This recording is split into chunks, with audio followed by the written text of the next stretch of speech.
Well, I'm glad you're still with us. This particular morning, we're going to be looking at the sugar industry in itself, the current situation. And one might ask, is it actually, are we seeing a handicap situation? Or, you know, it's a whole other story. Now, with me in studios is Munyamu Ismail, here from the organization here, which is the Kaliro Sugar Farmers Outgrowers Association, and is the youth leader and, of course, a member of the association. You're very welcome. Thank you, madam. Yes. I'm glad that you've given us time to discuss this particular topic, because oftentimes we've had different stories, we've had this and that, you know, in regards to the sugar production and things like that. But we tend to ignore, you know, the things that are backstage. But I will point out one thing. It was said that we do have sugar in surplus. As you know, because we had a situation between our neighbor in Kenya there where people are saying we're exporting all our sugar and we're leaving none or very little for ourselves back at home, which of course changes certain things like prices and things like that. That will bring me to something for us to discuss. Tell me about the current situation at hand within the industry. Well, the industry currently is, I can call it a progress, though a short progress or kind of a limited progress. Okay. Because if you are to be a viewer at a certain angle, trying to view how the industry is moving, the kind of prospects or the kind of things you expect the industry to be at right now are really not achieved. And the little we have is out of struggle and a little of commitment from some very few outgrowers and to a lesser extent the millers themselves, you know. So most of the work here is the outgrowers. Yeah, it's by the outgrowers. The millers are doing something, but not to the extent that we expect them to be doing certain things. Yeah, and then the government, like I had highlighted last time, we expected a lot from the government because this is the overall arm. And like this industry, if you look at the potential it has, the government must definitely have to intervene. Yes. Now let us look at the pressing sugarcane prices fluctuations here versus the sugar price anyway. Okay. Currently, if you look at how the prices have been running from the beginning of the year, if you look at a ton of cane, it was at around 130,000, that's per ton. Okay. Then within around 2 to 3 months, it had to drop to 127,000. Within less than a month, it had to drop to 120. Within less than weeks, it dropped to 100. So apparently, as we speak, it's 100,000 per ton. And then if you look at the price of sugar on the other side, the fluctuation has not been that big because it has been ranging from 3,000 minimally to at most 3,500. That's per kilogram. So if you try to look at the checks and balances, the things are really not matching. So we have to ask ourselves questions. What's going on the side of the outgrowers, on the side of the cane, that it's not happening on the side of the sugar itself? What is the problem? Is the problem with the middleman, who is the miller, or the problem is with the person on this hand, who is the marketeer, or the person on this hand, who is the outgrower? So we need to examine that. What is the real problem? Haven't you had talks though with the millers in regards to this situation?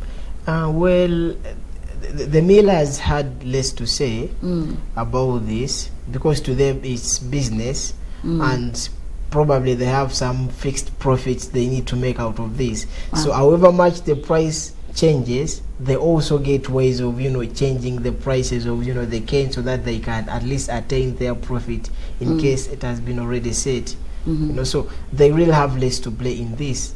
You know, this is between us, the outgrowers, and then the people who are managing the real product, the sugar. Yes. Yeah, those are the businessmen, to say so. Yeah. Interesting.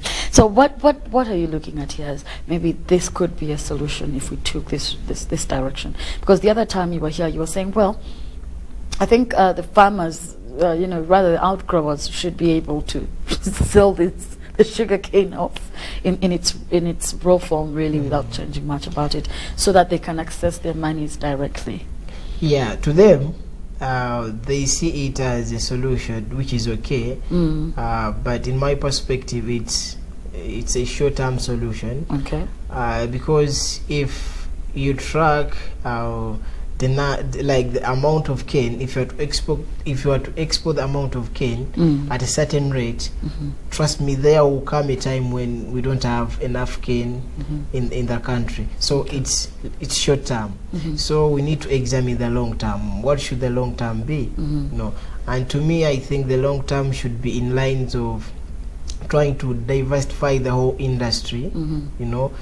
Let's not just look at only sugar cane and then the sugar. The industry can have a lot of things which are being generated from the sugar cane. Yeah, and we're having that conversation. Yeah, and to this, we shall stop blaming only one product. We shall stop putting all the blames on only one product, which is sugar. A lot of things can be generated from the sugar cane. Yeah, we're having that discussion. Now let's look into some of these things that probably we could look into, whether it's at a small scale or it's a wider, Okay, yeah.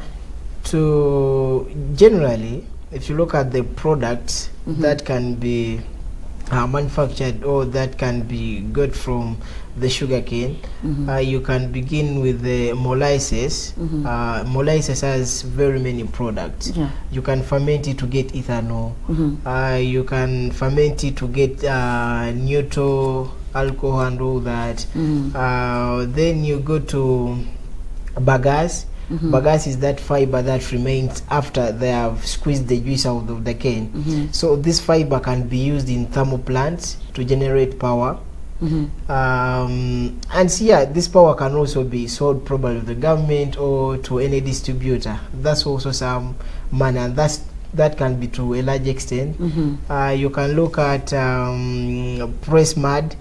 Press mud is that we always call it impurities, the press mud. So this is a very, very potent fertilizer. If you use press mud in your garden, at least the yields have to improve. Yeah. And all these things have an effect somehow back to the domestic. If we're saying whether it's for industrial or domestic use, they still are working both ends. So they do have the market for them. Yeah, absolutely. All those products, the market is right here with us. For example, if you look at the press mud, the market should be us, the very farmers, because it's me who will take the press mud to, put in my garden or in my sugar plantation, in sugarcane plantation, sorry. And the ethanol as well, which can be distilled and used in petrol blending. And we are now talking about a very interesting industry, petroleum industry. Yes. So maybe very interesting. I love that you've pointed this out. Of course, there is the extra neutral alcohol that many people would just go for it because it's easier. But I love that you've pointed out these things, because many may say, we can all agree that oftentimes when we're looking at sugarcane growing, all we are looking at as an end result is sugar. What's going? Is it just the mindset? Is it maybe our farmers are they not aware that they can, have a wider scope of? Okay, I think first of all, it has been a mindset, and I wouldn't blame the farmers because there are no people to take. The stakeholders have done less to sensitize them first of all, and then if you look at the investors, they've also done less to sensitize Everyone the farmers. Is coming into for sugar, and then the government. My blame will be to a small extent to the government because it's the one which gives licenses to these people, like these millers and all that. At least if there could be a way, the license or the clauses in those licenses would point out such things that, you're going to set up a factory, but then let our interest be in not only sugar, but we have the bagasse, we have the press mud, we have this, we have this. So how best can the industry accommodate all this? Let's not focus only on sugar, sucrose and all that. You know. That's very interesting. I like where you're going with this. Now, let us go back to the challenges that outgrowers are facing. The zoning bit, because it clearly states out, and of course there's been controversy there in regards to that particular issue. The zoning aspect, of course, the millers or the people making the sugar are saying, well, it's good for us. But let's go back down to the outgrowers themselves. What do they feel about this? The zoning, in my perspective, to the millers, it's a very big advantage to them, you know. But as the outgrowers, it's a very, very big disadvantage. Because if the zoning has to be implemented, it would mean all the farmers in a certain perimeter, that's around 25 kilometers, around a certain mill, have to supply cane to that particular mill, you know. This means, whether I like it or not, whether the situation is not good or good, I will have to supply cane to this specific mill. And to me, this will grow a lot of impunity in the millers, and we shall have a very, very bad situation as the outgrowers. I like when they know you have options. Where they can it's different if they know that we have the options, that I can sell like just sugarcane to miller B, to miller C, and all that. Yeah. Is it that bad though? Because I don't know. I think they're also trying to protect, you know. Because if you have good canes, then why? I think it would be good if it's regulated properly. It would be very good, because it can also try to spare some of the cost to the farmers, for example, transport costs, you know, to other mills and all that, you know. But in such a situation, or in the current situation, we can't agree with that, because the industry is not yet well organized. We don't have an assurance about that. Interesting. Yeah. So, finally, I'll ask you about the youth and the role they're playing here, especially if we're looking, you know, in the representation you're giving here in the association of the outgrowers, how the youth have involved themselves and really been active.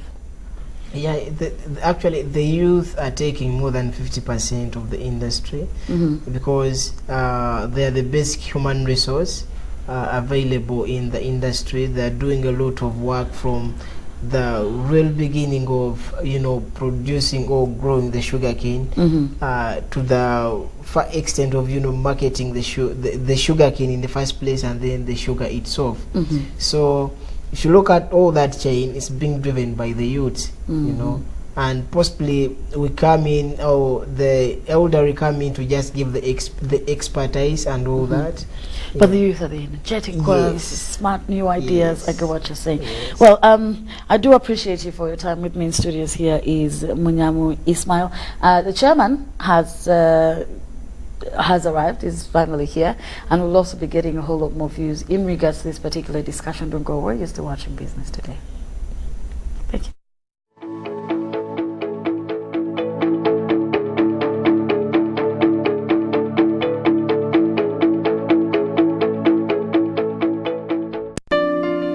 Have you completed Senior 4 or Senior 6 and you want to do a 2-year certificate or a diploma course? Makerere Institute for Social Development, an affiliate to Makerere Business School, offers programs in accounting and finance, business administration, procurement and supplies management, social work and social administration, information technology, counseling and guidance, human resource, project planning and management, journalism, secretarial studies, and many others. We are located on Sa Apollo Kegwa Road, next to Oilcom Petrol Station, with a UBTEP Center number.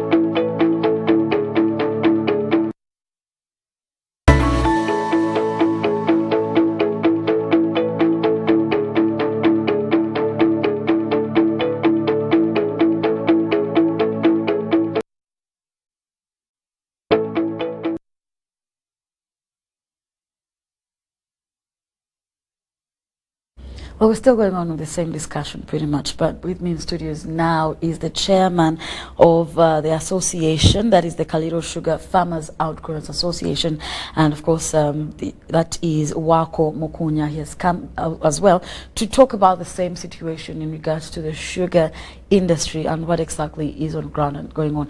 Earlier on I was talking to the youth leader, of course, and also the member of the association, that is Munyamu Ismail, as he was speaking as a youth, and in his perspective and what he sees and how he gets to deal with the fellow outgrowers. You're very welcome. Thank you, madam. Yes, I'm glad you're here because we were having this discussion with Ismail, yeah. and we were looking at the challenges currently, and some of the things that are really key for you is the fluctuation of prices of sugarcane versus the sugar prices themselves. Yes. Yes. What are you doing so far, knowing that for you now as an elder probably within the association, have you tried to push for talks or solutions to this particular issue? Yeah, we have tried. First of all, I have to appreciate that you are hosting me for the second time. Thank you. And I have to apologize that I've been a little bit late because of the jams en route. Well, about the question you are putting, as a short-term program, we had engaged the government, Ministry of Trade, even at one time when the president was on his tour in Busoga region, we engaged him and we are requesting to be allowed to get another market, especially in the neighboring country of Kenya. And there are still some problems, but we are optimistic that at one time we shall succeed and deliver sugarcane to Kenya.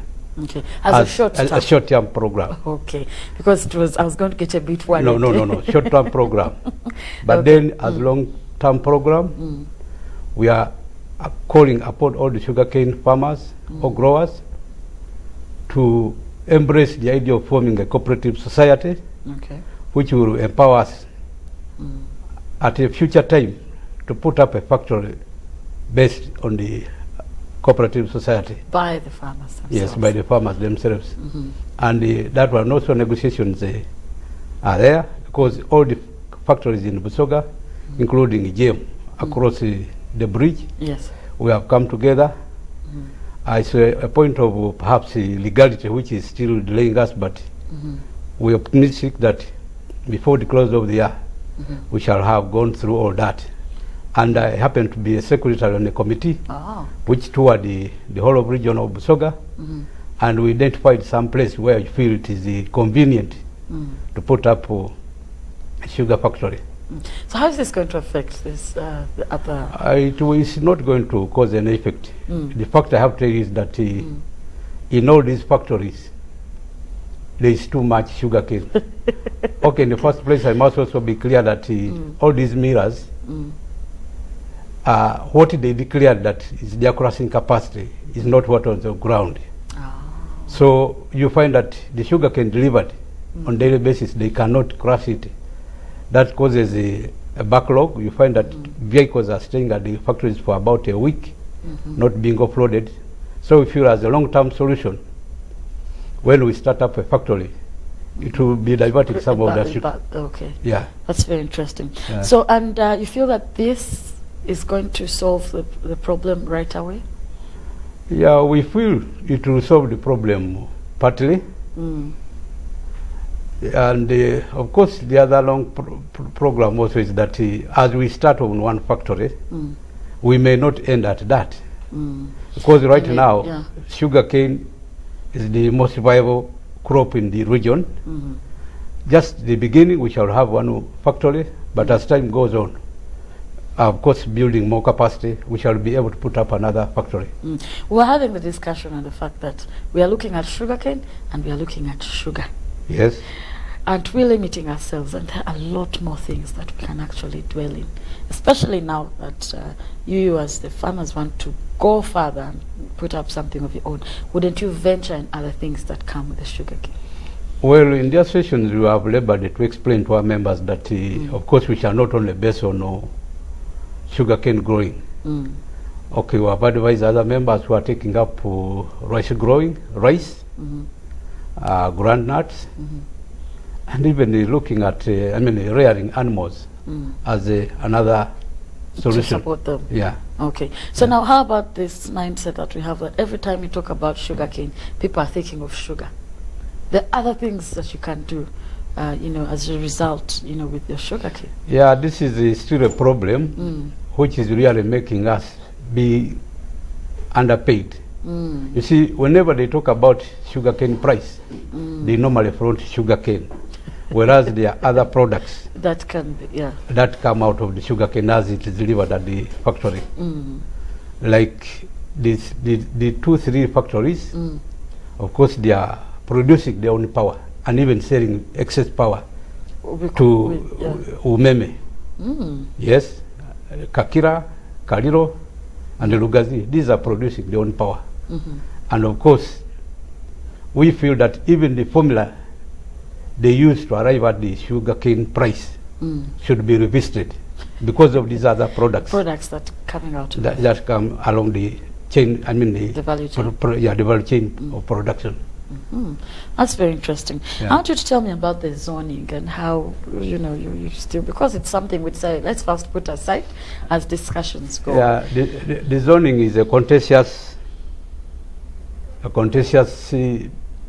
issue in the sugarcane growing, and it also undermines the government policy.